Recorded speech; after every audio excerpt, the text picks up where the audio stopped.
Ezekiel chapter 5. Now, son of man, take a sharp sword and use it as a barber's razor to shave your head and your beard.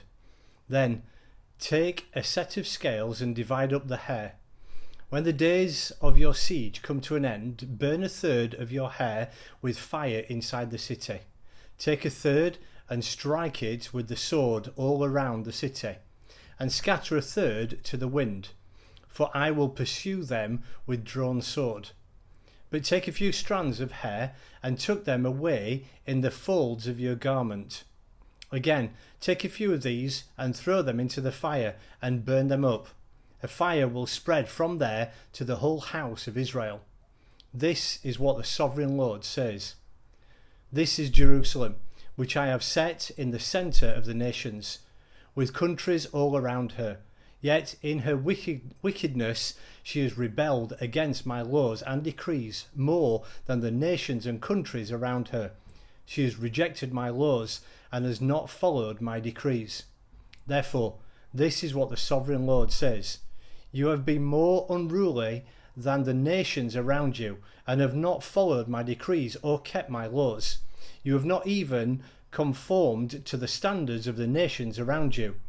Therefore, this is what the sovereign Lord says. I myself am against you, Jerusalem, and I will inflict punishment on you in the sight of the nations.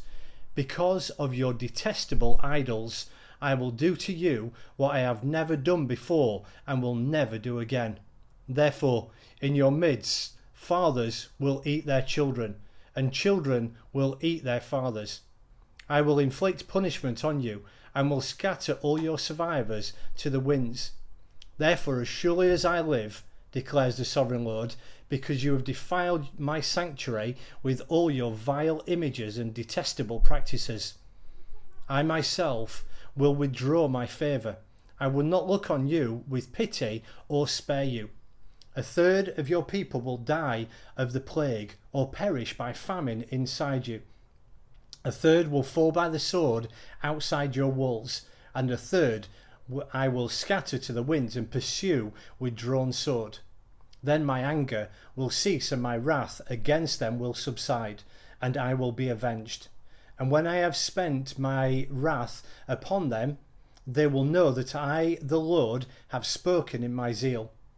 I will make you a ruin and a reproach among the nations around you, in the sight of all who pass by.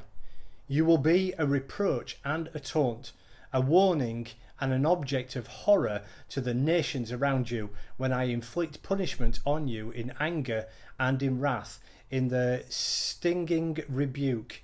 I, the Lord, have spoken. When I shoot at you with my deadly and destructive arrows of famine, I will shoot to destroy you. I will bring more and more famine upon you and cut off your supply of food. I will send famine and wild beasts against you, and they will leave you childless. Plague and bloodshed will sweep through you, and I will bring the sword against you. I, the Lord, have spoken.